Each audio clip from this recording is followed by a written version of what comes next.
This is the Last Week in IT podcast, your best show about the IT world, presented to you by Jan and Pawel, two experts in their fields. Technology, business, analytics, project leading, mentoring, teaching, coaching, and much more. We talk IT.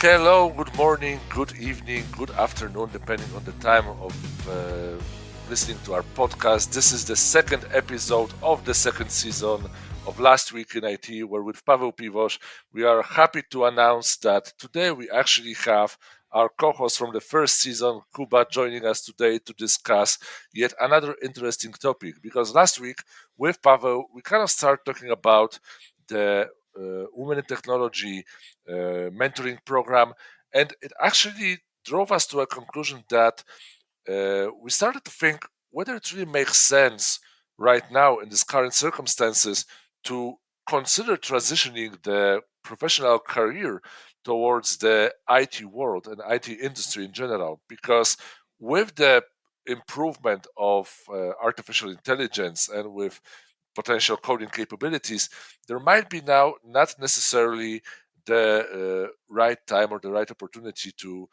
consider that movement. There are also other factors that we will discuss today. But before we drill down into the topic, let me welcome my co host today, Kuba, Paweł. Happy to have you here with our second episode of the second season. Hi, everyone. Yeah, happy to hear your voice, Kuba. And yeah, hello everyone. And second season, second episode, it looks like anniversary for us, right? It looks like 22. Yes, 22 years in the business. Is it already has been so long? For some of us, might be. I actually recently started to realize that I'm approaching 20 years, and that's kind of scary already. Yeah, so I passed the mark of 25. So yeah. Either you started early or you have really good genes. I'm not sure. But guys, question to you: what do you think, looking at the current circumstances in the IT world, the companies that are organizing layoffs of the employees, is there still a need? Is there still a good opportunity to consider transition of the transition of the career towards IT? Or you think right now it's better to sit tight and observe what's happening in the market? Good question. I think Very good one. the best answer to this kind of question is one of my favorites, and probably everyone from every industry, all kinds of experts, they know this answer, and probably you already you might be guessing what is it. It depends. It depends. Exactly. Right. Because on one side, if we think about reasons why one might transition to IT, it could be because of money. It could be because they heard IT is extremely simple work. You just need to go through this first step of becoming a junior, and then the life is sweet. Maybe, but maybe someone is planning to do it because someone just want to learn or like to write code, or have some kind of other reasons than those that probably are very, very popular. And if it's not about the sweetness description of the job, if it's not because of the money itself, then why not? I would say, if you like it, why not? Even if let's say some kind of artificial intelligence will take your main responsibilities in 10 years, you will experience something, you will like it, right? But if it's only due to external factors like money or flexibility, then it might be difficult for you to strive and to stay in this and to enjoy it and to have next 10 years nice. So I think it depends. What do you think about that, guys? I think I agree with you completely. It depends generally on a couple of factors. So, first of all, what kind of industry in IT you are. For example, the last layoffs, the most popular one, what triggered us really around was related to gaming industry, right? So, Sony, Electronic Arts, these two are related to gaming. And looks like in gaming world we have worse situation right now than we had before. I'm not sure. I can try to even, find some crazy ideas like platforms like Roblox, for example, can be a factor here as well because you have a platform where it's reasonably easy to create a game, and a lot of young people, kids, whatever, play Roblox, not buying different kind of games. So this may be at least some factor here, but looks like gaming industry is in huge risk. But there are a lot of other industries where probably you can start your career, and let this will be silly, but probably AI industry is the best industry right now to start your career in IT world, because you know AI is not something what just exists. You need to develop it, you need to program it, you need to teach it like how it should behave, etc., etc. And we are still in the beginning of the road. So maybe I'm too optimistic or naive, but I don't see any reasons why AI really will take my or our jobs in recent years, in close future. Probably one day it will happen, right? But maybe not in my area, at least. I mean, DevOps world. The thing is that if we take this as an opportunity, as a thing which we can learn, adapt to it, probably this is the way how we should go with that. Pavel, you said that AI is, let's say, now it's trending, right? Yeah. But do you think that, like, as someone who's completely outside the IT industry is capable in is like I know it's like everyone is capable to do that, but is it easy for someone to transition to AI? Because I have huge doubts. Because there is, like, like engineering, there is like statistic involved, there's like plenty of different fields, so it might be more time consuming, let's say. I'm not saying that it's difficult and it's hmm not possible, but time consuming comparing to becoming, let's say, Java engineer, like it was like 2 years 5 years ago.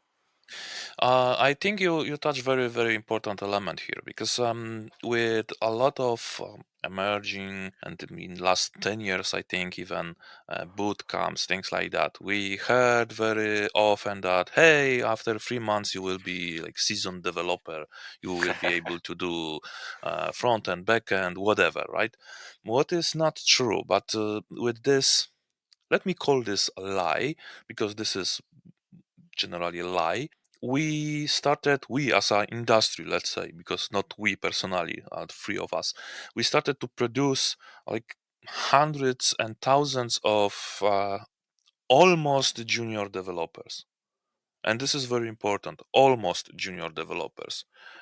And those people in their minds, because of their so-called teachers, thought they are strong enough to enter and start producing code, and they were able to produce the code, but the quality of the code was the same like quality of this bootcamp. Right now with AI, I believe you are correct that it will be quicker to see that it's not that way, because there is also data involved, there is a lot of elements, right, in AI. In order to prepare proper model, proper AI system, you have to have proper knowledge, and you cannot do it just like after 3 weeks or 3 months of bootcamp. I at least this is what I think. And I think this is somehow like Yashu said on the beginning, that we will connect somehow to the mentoring from previous episode, etc. I think that in this case, approach with mentoring has much more to offer than doing boot camps. really. Now, this is also something that I was laughing a bit while Pavel you were talking when you mentioned about this 3 months boot camp, Hmm. because it kind of reminded me of a situation I faced several years ago, where I was approached by one of the companies. I will not disclose the name. That they were looking for people to become trainers and train new generations of business analysts in just 5 weeks, 5 or 6 weeks. That Hmm. was the goal. And I told them that based on my experience, that's completely irrational to even attempt to try to teach someone the whole business analysis concept in just 6 weeks. And I said that the bare minimum I can do is to have at least 3 months of the program. And of course, my offer and the program that I suggested for teaching people various things was rejected just because uh, Too what I was long, told, right? it's too long, and no participants would be interested in paying the money to learn for such a huge amount of time. And sometimes it's all about the business, not necessarily about teaching the people.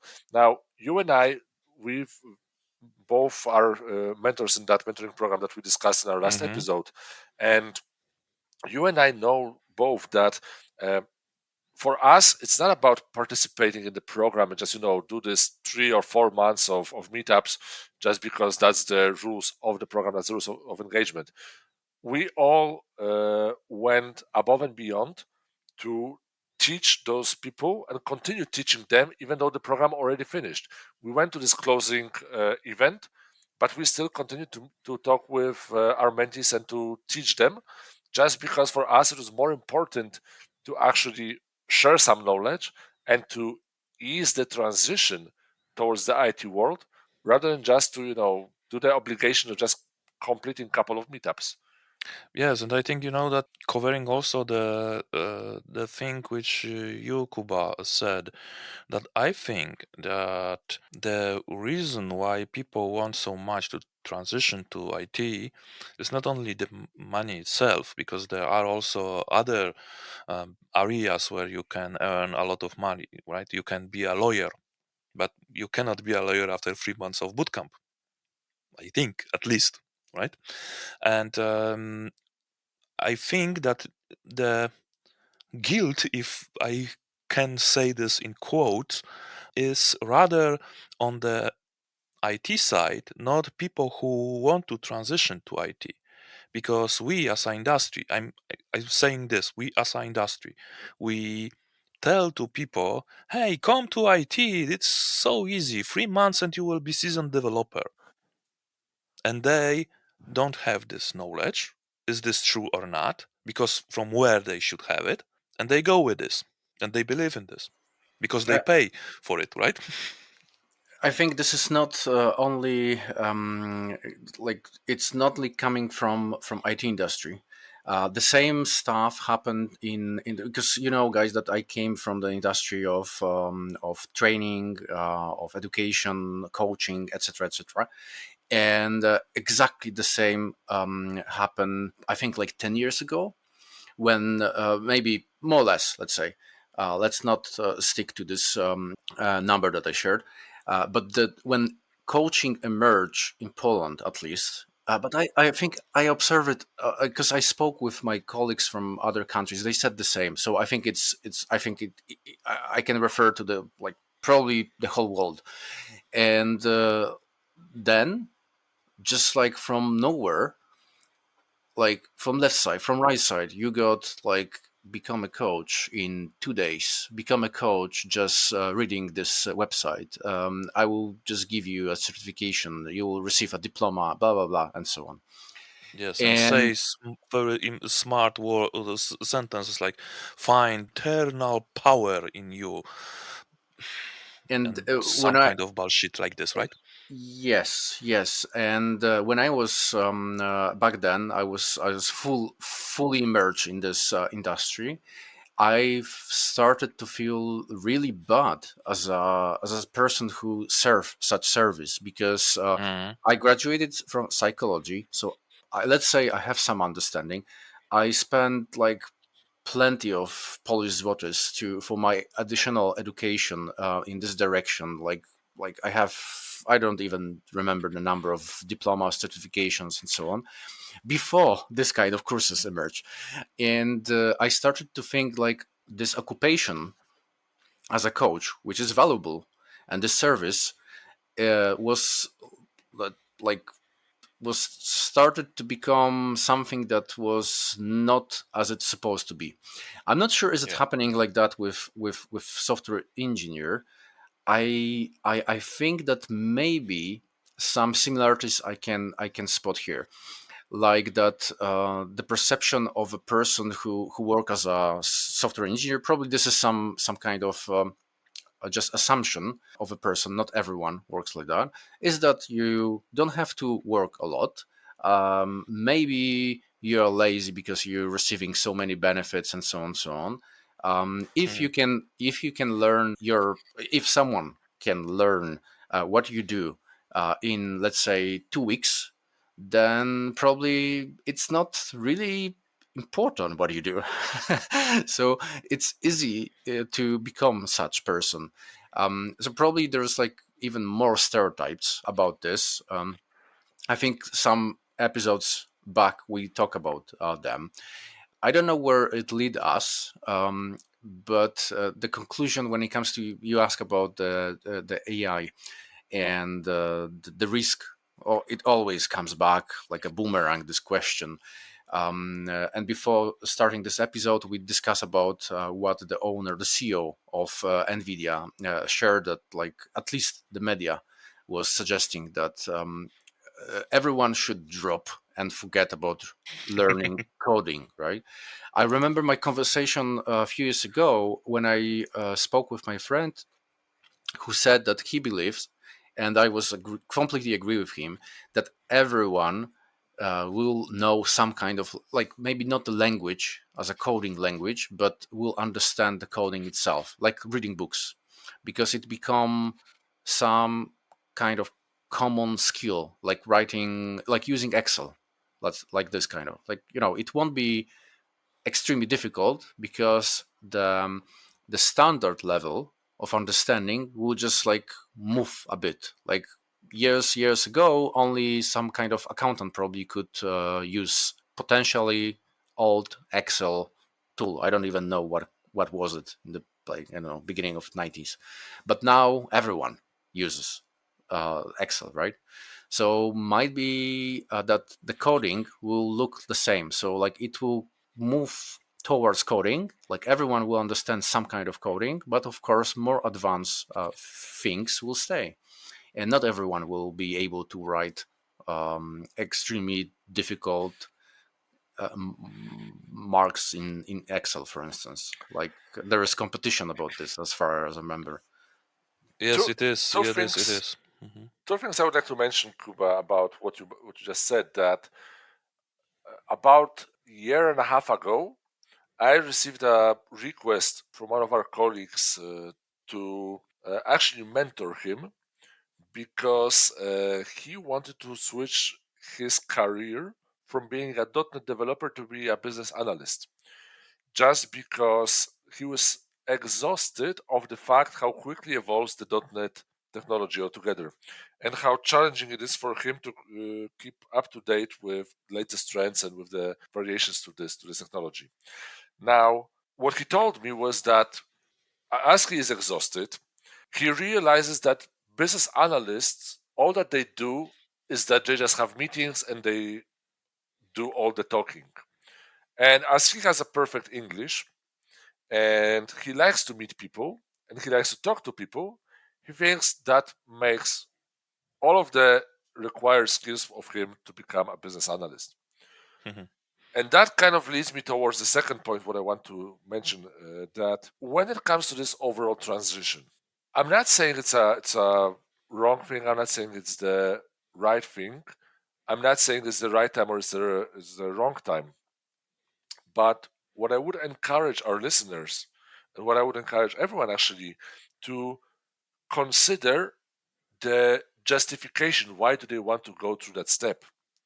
And what is their understanding of the leap that they're just about to go through, and to make sure that they have the right perception and the responsibilities that they will be involved in, just so that if they want to make that leap, they would have all of the awareness, or at least as much awareness as possible, to not be surprised once they will actually start and realize that potentially that grass is not as green as it was supposed to be in their dreams.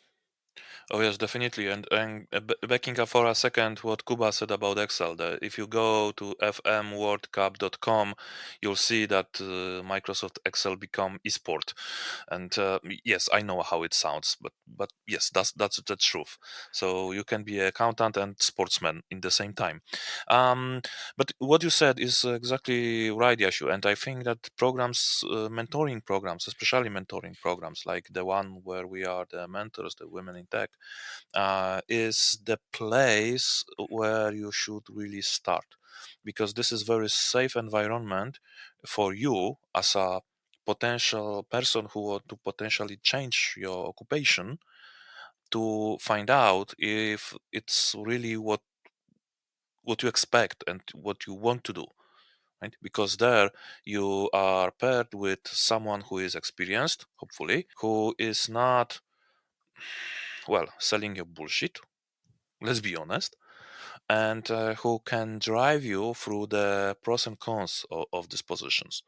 Because for all positions there are pros and cons, that's obvious.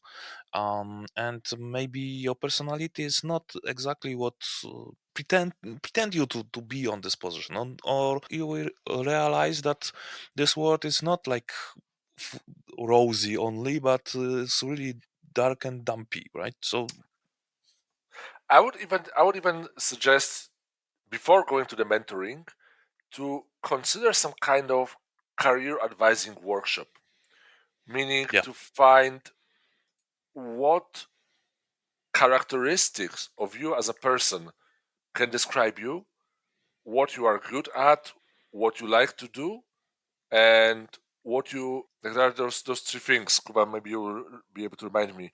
This attitude, aptitude, and the third one. Oh, damn! I completely forgot right now. My brain doesn't work. Um, So but this is the homework for our listeners, to find out what is the third, yeah, exactly. and give us But in the comments. but joking aside, I mean, it's just it's really important to make sure that before we even proceed with mentoring, we will really consider options and possibilities Yes. for us to see, what are the positions, and what are the which of those positions that are available in the IT world we can relate to, and we can find interesting for ourselves. From this perspective, I have one thought. I would even advise, if I could, but no one is asking, but I would ask others, I mean, like other people, to share with me some kind of, let's say, feedback, their perspective, in which areas I'm good. Because I work a lot with people who are trying to find, let's say, the direction in their life when it comes to life, career, like thinking about changing something, transition, etc.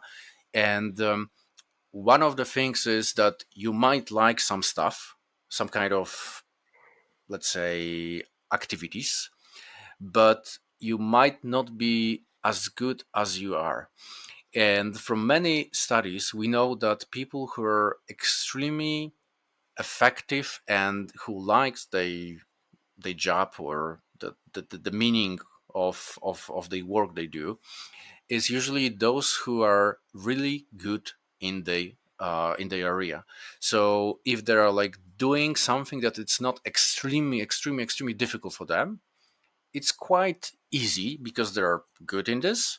It's natural for them, and like not always it's so obvious from just asking ourselves the question what I like, what I would like to do. Sometimes we just need to receive some information from outside. That's one thing. And the second thing, I might be throwing the cat among pigeons here, because you referred to mentoring, and I notice that comes from my experience, but I noticed that when any kind of AI models like ChatGPT became available, I noticed that it speed up my understanding of like learning new things.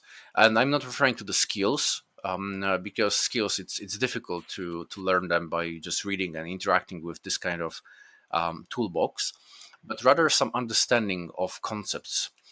And I know that you mentioned that mentoring, having some real mentor, is extremely useful.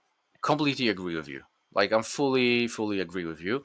But I would say as well that at least when it comes to IT world, many things, if someone want to transition, can be easily speed up by using, let's say, ChatGPT or any kind of other this kind of tool.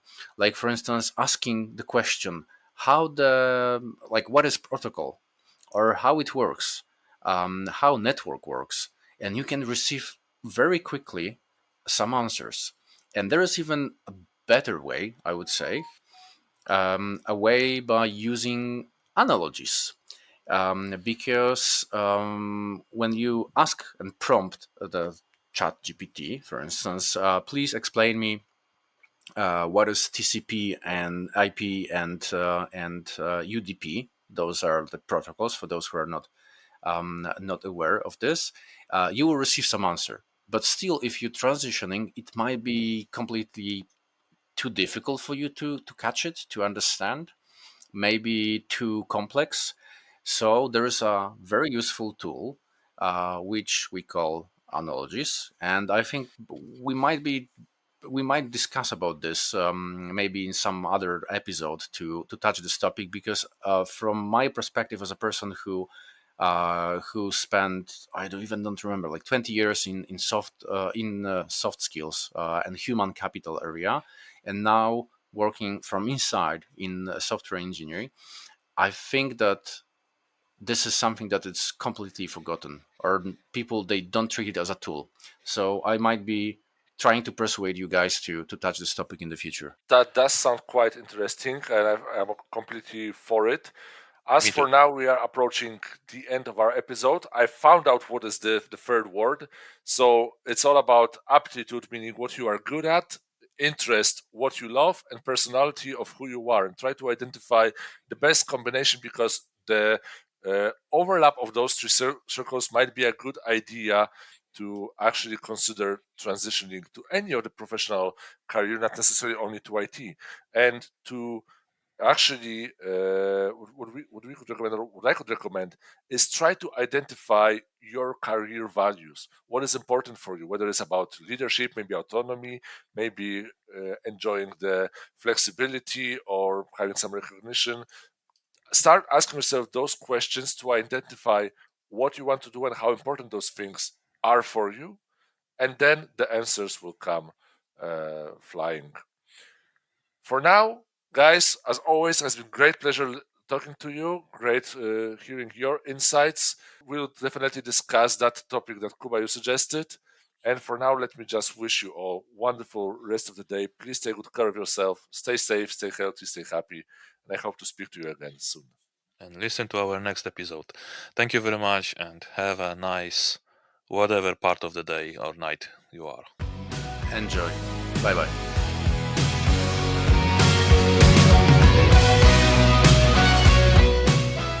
Thank you for tuning in to the Last Week in IT podcast. As we wrap up today's episode, we invite you to share your thoughts with us. Feel free to reach out, comment, subscribe, and like our show to not miss any new episode. Until then, stay safe, stay healthy, stay happy, and we'll see you again next time.